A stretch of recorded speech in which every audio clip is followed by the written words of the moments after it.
10. 영성의 성장 원리 3. 육신의 생각은 하나님과 원수가 되나니 이는 하나님의 법에 굴복치 아니할 뿐 아니라 할 수도 없습니다. 배나무의 배가 열리기 위해서는 어떤 과정이 있습니까? 소가 새끼 한 마리를 낳는 것도 한 사람이 태어나 늙어 죽음에 이르는 것도 어떤 과정을 거칩니다. 마찬가지로 한 사람이 주 안에서 거듭나 영적으로 성장하고 성숙해져 가는 것도 역시 어떤 과정을 거치게 되어 있습니다. 그러면 우리는 어떤 과정을 거치며 영적 변화를 경험합니까? 1. 경험. 영적인 성장과 변화는 삶의 현장, 즉 경험이 반드시 필요합니다. 우리가 지난 날을 돌아볼 때 영적 성장은 항상 삶의 현장에서 일어나는 인생의 경험을 통해 일어났음을 봅니다. 어떤 사람이 고난을 통해 주님을 만나고 영적으로 성장했다면 그 고난이 경험이 되는 것입니다. 경험이 없이는 영적인 변화도 있을 수 없다는 것을 기억한다면 우리에게 일어나는 모든 경험, 성경은 그것을 범사라고 말합니다. 모든 경험은 버릴 것이 없음을 알 수 있습니다. 아멘. 네, 그렇죠. 우리는 육신의 생각은 하나님과 원수가 되나니 이는 하나님의 법에 굴복치 아니할 뿐 아니라 할 수도 없어요. 그래서 우리가 보면은 영성의 성장이 하루아침에 이루어지는 것이 아닌 것을 여기 계신 저와 여러분은 다들 경험하고 체험했을 줄로 압니다. 그래서 우리가 배나무의 배가 열리기 위해서도 어떤 과정이 있는 것과 같이 우리가 하나님의 자녀로 또 이렇게 성장해 가는 가운데에서도 반드시 그러한 시간과 그러한 기간이 필요하다는 거예요. 아멘. 그런 경험과 체험과 여러 가지 이런 것들을 통해서 성장해 나가는 것을 볼 수가 있습니다. 아멘. 그래서 한 사람이 주 안에서 거듭나 영적으로 성장하고 성숙해져 가는 것도 역시 과정이 필요하다는 것이에요. 그래서 어떤 사람은 뭐예요? 하나님을 처음 만났죠. 그렇죠? 처음 만났을 때부터 변하던가요? 당장은 변한 것 같은데 어때요? 다시 우리가 믿지 않았을 때의 모습으로 되돌아가가지고 계속 뭐예요? 실수와 여러 가지 이런 것들을 경험을 통해서 성숙되어져 가고 성장되어져 가는 것을 볼 수가 있습니다. 앞에 나와서 지금까지 강의하셨던 모든 분들이 말씀이 다 저는 보면은 동일한 것 같아요. 그때는 제가 믿음이 없었고 그때는 제가 너무 몰라서 뭐 이런저런 얘기들을 다 하시는 거 보면 이런 과정들을 다 거쳐서 지금 오늘의 이 자리에까지 온 줄로 믿습니다. 그래서 우리는 영성에 우리가 영원히 성장되어지지 않으면 하나님을 기쁘시게 하지 못한다고 했어요. 그래서 우리가 성장되어지고 성숙되어질 때 저희는 어때요? 하나님을 기쁘시게 하는 하나님의 자녀가 되는 줄로 믿습니다. 어린아이가 자라지 않고 계속해서 그냥 계속 똥 싸고 오줌 싸고 18세가 되고 20세가 되고 30세가 됐는데도 그렇게 있다면 뭐겠어요? 부모의 근심덩어리예요. 그렇죠? 마찬가지예요. 저와 여러분도 여러분들의 영혼이 성장되지 않으면 하나님 앞에 근심덩어리로 살아갈 수밖에 없습니다. 그렇기 때문에 우리는 그러면 우리가 어떤 과정을 거치며 어떤 변화가 경험이 되냐면은 경험에 있어서 영적인 성장과 변화는 삶의 현장에서 이루어진다는 거예요. 멀리 있지 않아요. 우리의 삶 가운데서 가장 가까운 남편, 가장 가까운 자녀, 가장 가까운 부모, 형제를 통해서 먼저 그쵸? 가장 가까이 있는 또 어때요? 다른 부분으로 말한다면 우리 교회 안에서의 모습을 보는 거예요. 성도들과 그쵸? 주의 종들과의 관계, 성도들과 성도들의 관계에서도 보면은 우리가 그 속에서도 하나님이 우리를 만져가심을 저희들이 알 수가 있습니다. 그러면서 부딪히면서 어떻게 돼요? 바닷가에나 이 냇가에 보면은 돌멩이 있죠, 돌멩이. 이런 돌멩이가 어때요? 처음에는 얼마나 모나고 막 이런 것들이 계속해서 그 물살을 통해서 그들이 다듬어지고 깎여지고 이러한 것과 같이 저와 여러분도 이런 과정을 통해서 교회 안에서 집안에서 여러 가지 문제덩어리가 결국엔 뭐예요? 우리에게 보화가 되는 것이에요. 그래서 사람들은 쓰레기를 주면은 좋아하고 이렇게 나와요. 어느 부분에 써 있는데 쓰레기를 주면은 너무 좋다 그러고 보화를 주면은 그냥 원망하고 불평한다는 거. 근데 저와 여러분은 앞으로 그래요. 우리에게 어떤 문제가 오든 우리는 항상 기뻐하고 쉬지 않고 기도하고 범사에 감사함으로 말미암아 여러분들이 영적이 얼마나 만큼 하나님을 기쁘시게 하는지 보세요. 나는 그렇더라고요. 저는 내 육신의 엄마임에도 불구하고 내 자녀가 엄마 말 한마디, 엄마 내가 엄마 사랑하는 거 알죠? 그러면 세상에 이 세상에서 그 힘들고 그 고통스러워 슬픈 이 모든 것들이 다 없어지고 자녀의 그 말 한마디에 얼마나 위로를 얻고 힘을 얻는지 몰라요. 우리 하나님도 마찬가지예요. 저와 여러분이 하나님 앞에 정말 진솔한 마음으로 하나님을 기쁘시게 하고 하나님 앞에 하나님 사랑합니다. 이 말 한마디가 하나님을 얼마나 기쁘게 하는지 몰라요. 아멘. 그래서 성도지랑에도 마찬가지예요. 우리가 이런 데 모여있을 때도 그냥 못생겼는데도 그냥 와가지고 이쁘게 사랑하는 말씀 이러면서 진짜 이뻐요. 진짜 이뻐요. 영적으로 이쁘지. 그렇죠. 네. 그래서 우리는 그렇게 말을 할 때 정말 이뻐집니다. 아멘. 정말 이뻐지고 정말 멋있어지고 영적으로도 너무너무 성장되어져 있는 것이 보여지고 정말 사랑하게 돼요. 그래서 우리 이 말 한마디가 얼마나 중요한지 몰라요. 그래서 이런 경험과 가정을 통해서 반드시 우리에게 필요하기 때문에 하나님이 우리에게 이런 문제와 여러 가지 일들을 주는 줄로 믿으시기를 바랍니다. 그래서 이 모든 것을 성경은 뭐라고 했냐면 범사라고 말합니다. 그것은 범사는 뭐예요? 버릴 것이 없다. 여기 표현을 너무 잘 해놨어요. 이 책에 버릴 것이 없다. 자, 읽어주시기 바랍니다. 이 말씀, 경험 다음으로 필요한 것이 말씀입니다.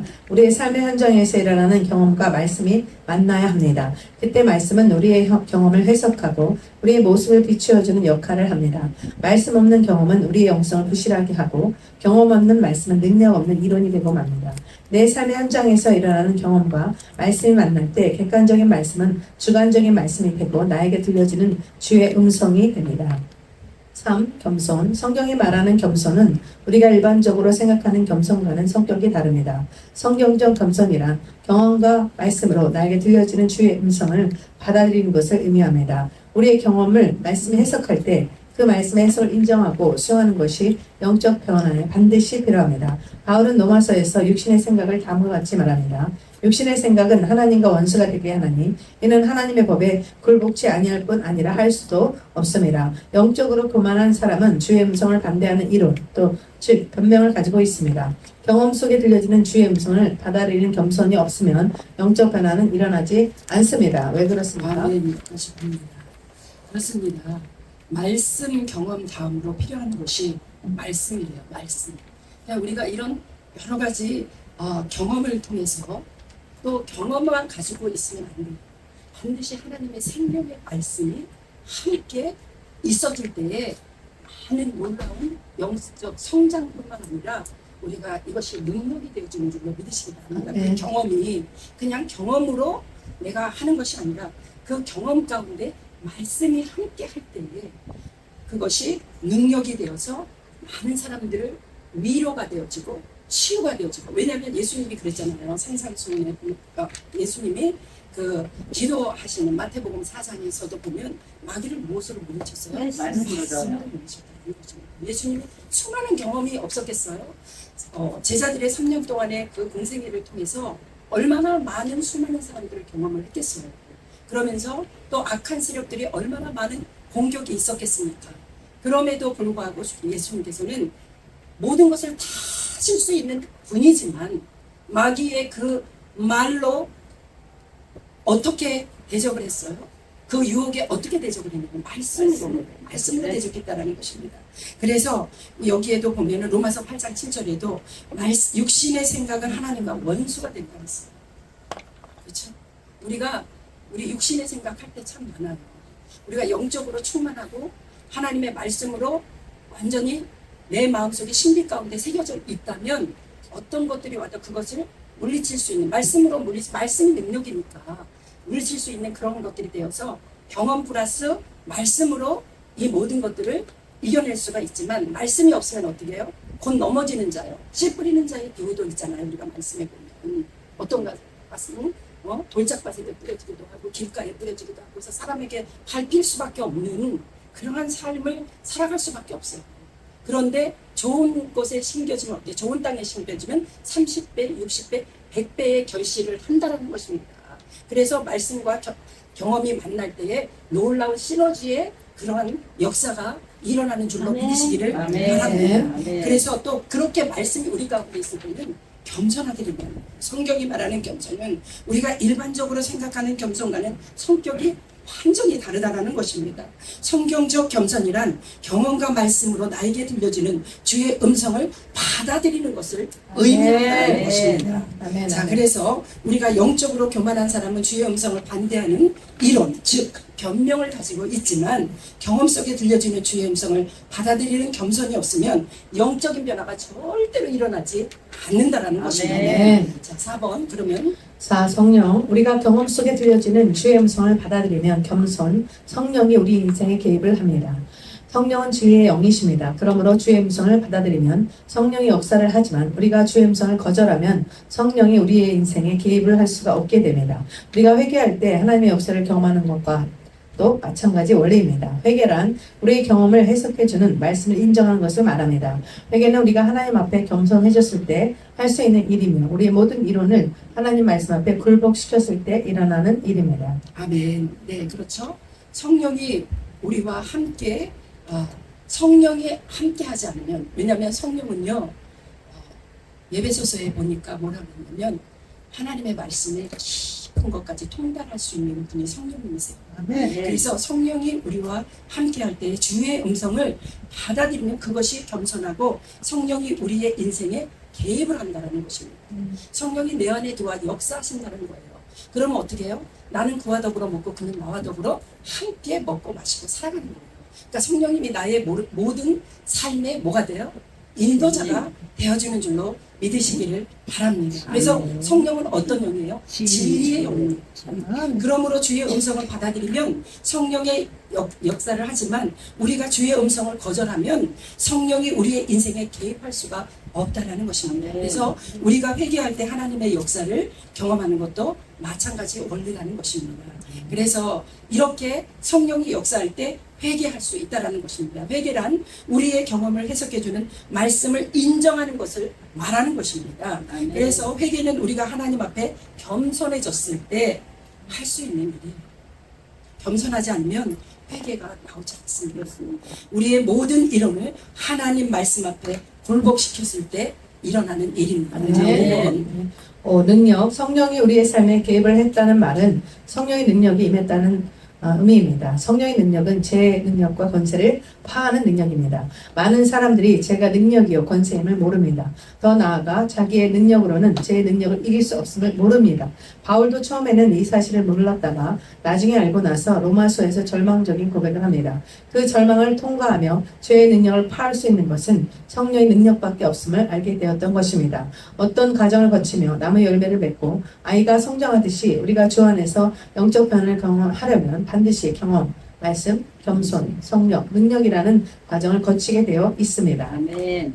사울과 다윗이 우리에게 주는 교훈이 있습니다. 두 사람은 삶의 현장에서 하나님께 죄를 범하는 경험을 합니다. 사울과 다윗에게 하나님 말씀이 임했습니다. 그들의 경험이 말씀을 만난 것입니다. 사울은 변명을 했고 다윗은 회개를 했습니다. 한 사람은 말씀을 거부했고 한 사람은 말씀을 인정했습니다. 사울은 성령의 능력이 떠났고 분별력 상실, 다윗은 성경의 저저가 되었습니다. 아멘. 아멘. 그렇죠.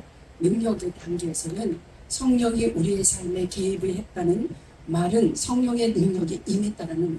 그래서 사도행전 1장 8절에도 오직 성령이 너희에게 임하면 너희가 권능을 받고 사마리아와 유다 끝까지 이르러 하나님의 증인된 삶을 사는 거예요.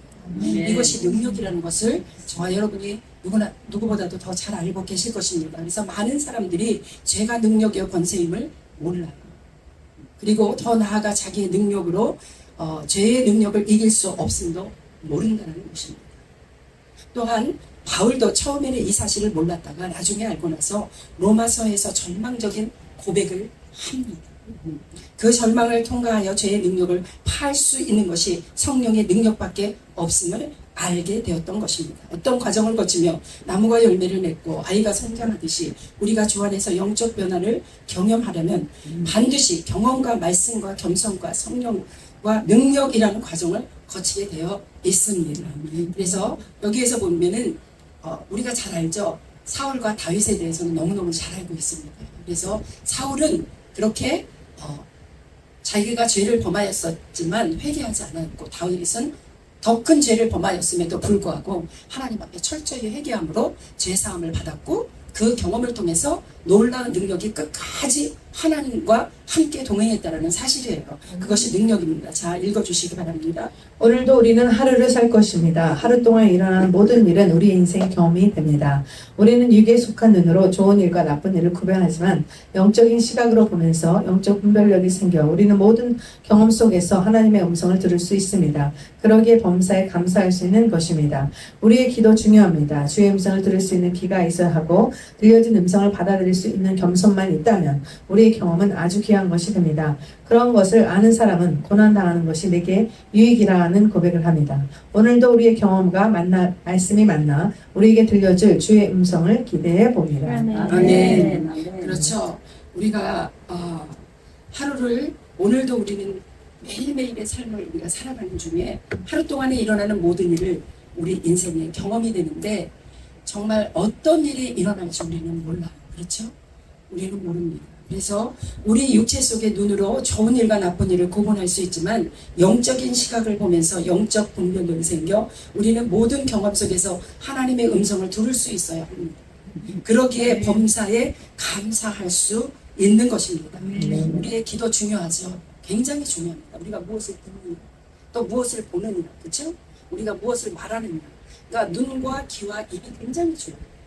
그리고 우리가 앞서서 생각 다스리에도 있었지만, 우리가 어떤 생각을 하고 살아가느냐도 굉장히 중요한 것이에요. 그래서 저와 여러분들이 정말 듣는 것도 잘 들어야 되고, 보는 것도 잘 봐야 되고, 우리의 마음에 얼마나 이 입술에 긍정적인 말을 하고 살아가느냐에 따라서 내가 어떠한 삶을 살아가느냐. 이것은 여러분들이 누구보다도 많은 체험과 경험을 통해서 저와 여러분이 다 알고 있을 것입니다. 그래서 오늘도 우리는 경험과 말씀을 만나 우리에게 들려줄 주의 음성을 기대하시면서 매일매일의 삶을 살아가면서 우리가 이 영적인 영적의 성장 원리 1, 2, 3을 하면서 정말 육신의 생각은 하나님과 뭐가 된다 그랬어요? 원수가 되고, 이는 하나님의 법에 굴복하지도 할 뿐도 아니라 할 수도 없습니다. 그렇기 때문에 우리는 정말 영에 속한 하나님의 영적인 성장을 정말 여러분들이 기대하시고 늘 마음에 이것을 놓지 않으시고 끝까지 승리하는 저와 여러분이 되어주시기를 주님의 이름으로 축원을 드립니다. 왜냐하면 제가 요즘에 저희 남편하고 매일 아침 점심 저녁으로 예배를 드리고 막 그렇게 살다가 우리 가정에 어떤 문제가 생기면서 이제 예배를 제대로 드리지를 못했어요. 그런데 내 마음에 막 답답함이 생기는 거예요. 나 어떻게 하겠어요? 다시 시작을 한 거예요. 6월 1일부터 아침 저녁, 이제 시간이 되면 3번을 드리고, 시간이 안 되면 아침 저녁으로만 드리는 거예요. 그러니까 성경을 거의 1시간 읽어요.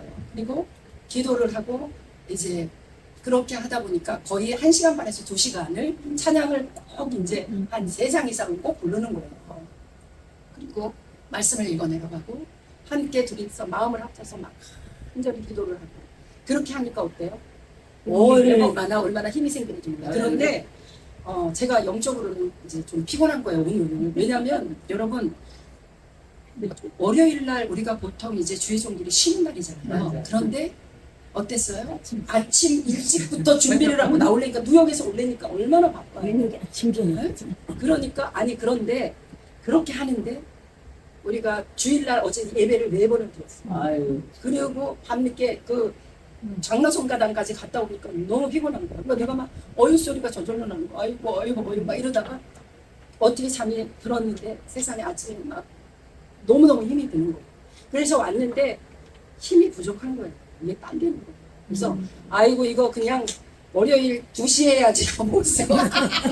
안 되겠구만. 근데 나만 그런 게 아니라 모든 사람들이 피곤하고 눈이 다 내려앉는다는 거예요. 난 모르겠는데. 그래서 우리 목사님은 워낙에 근데 나는 하는 일이 한두 가지가 너무 많으니까 내가 이게 육신이 확실히 그렇더라고요. 그런데 얼마나 부지런해졌나 몰라요. 그 6월 날서부터 너무 부지런해지는 거야. 막 아침 저녁으로 예배를 드리고 막 이러는데도요. 제가 너무 바지런해지는 거예요. 할렐루야. 가만히를 안 주님으로. 거야. 주님. 그러니까 하나님이 그렇게 힘을 공급해 주십니다, 여러분. 아멘. 이것이 영적 성장의 원리가 됩니다. 그래서 여러분들이 깨어서 말씀과 기도로 늘 무장하고 살아야 우리의 마음속에 기쁨과 감사가 힘이 넘쳐나는 에너지가 감사합니다.